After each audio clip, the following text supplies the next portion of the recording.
What does it feel like to work on a complex AI product where it isn't just using a single machine learning algorithm to map from A to B, but that learning algorithm is part of a bigger, more complex project or product? I want to start off this week with two case studies of building complex AI products. First, building a smart speaker so that you can start to understand what it might feel like to maybe someday work on a complex AI product within your own company. Let's get started. Smart speakers and voice-activated devices like these are taking the world by storm. And if you don't already have one in your home, maybe you buy one someday. I'd like to go through a case study of how you would write AI software to get a smart speaker to respond to a verbal command, such as, "Hey device, tell me a joke." For this example, rather than using Alexa or OK Google or Hey Siri or Hello Baidu as the wake word or trigger word, to be more device agnostic, I'm just going to use "Hey device" as the trigger word or wake word to wake up, say, a smart speaker, and let's say you want it to tell you a joke. So how do you build a piece of AI software to understand a command like this and execute on it? These are the steps needed to process the command. There are going to be 4 steps. Step 1 is the trigger word or the wake word detection. The speaker uses a machine learning algorithm to input the audio clip and output. Did it just hear the wake word or the trigger word? Hey device. So outputs 0 or 1. And once it hears the trigger word or wake word, once it hears hey device, it then has to perform step 2, which is speech recognition. So what the software has to do is take the audio of what came after hey device and map that to tell me a joke. This is also done with machine learning. Whereas the first step here, use an A to B mapping to just tell it, did it hear the trigger word? This uses a different A to B mapping to map the audio to a text transcript of what you just said, which in this case is the 4 words, tell me a joke. Now, the algorithm has to figure out what you actually want by saying these 4 words. And so the third step is intent recognition. That means to take whatever you said and to figure out what you actually wanted to do. So today's smart speakers have a limited set of commands, such as they can tell a joke or they can tell the time. So you can say, hey device, what time is it? They can play music. They can sometimes have you make a phone call. They can tell you what's the weather. Like, hey device, what's the weather tomorrow?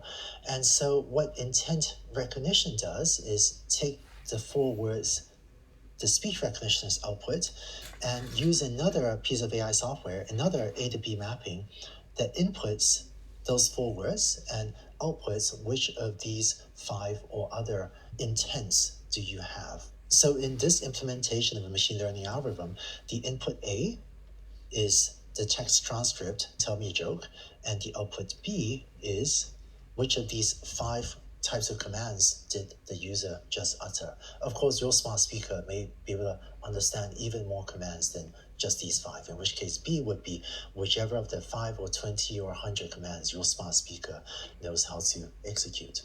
No matter how you ask the smart speaker to tell you a joke, hopefully the intent recognition components will recognize your intent correctly. So that you can also say, not just, hey device, tell me a joke, but also, hey device, do you know any good jokes? Or, hey device, tell me something funny. Turns out there are a lot of ways for you to ask a smart speaker for a joke, and a well-designed intent recognition system should recognize most of them. Finally, now that your smart speaker has figured out that you really, really want to hear a joke, the last step is that there'll be a software engineer that has written a piece of code to randomly select a joke and to play the joke back through the speaker. In other words, to execute the joke. Just for the record, my favorite joke is, why are there so many shocking results in AI? Because AI is the new electricity. Shocking electricity, get it? Hope you enjoyed that. And so, all right, and in seriousness, you can think of the 4 steps of the algorithm as these 4 steps, where the first step is trigger word detection, second step, speech recognition, then intent recognition, and then finally, execution of whatever command the user asks the smart speaker to execute.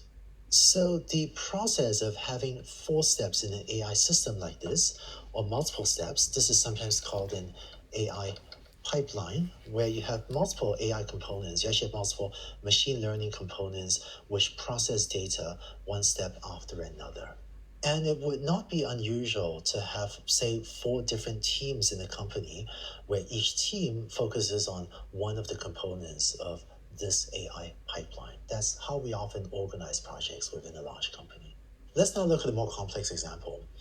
What if you issue a more complex command like, hey device, set timer for 10 minutes? These are the steps needed to process a command.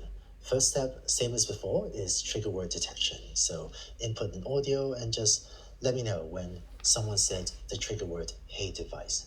Then speech recognition, where you input the rest of the audio and transcribe the rest of the sound, the rest of the audio, set timer for 10 minutes. And now intent recognition has to input that text and output that your intent is that you want to set a timer.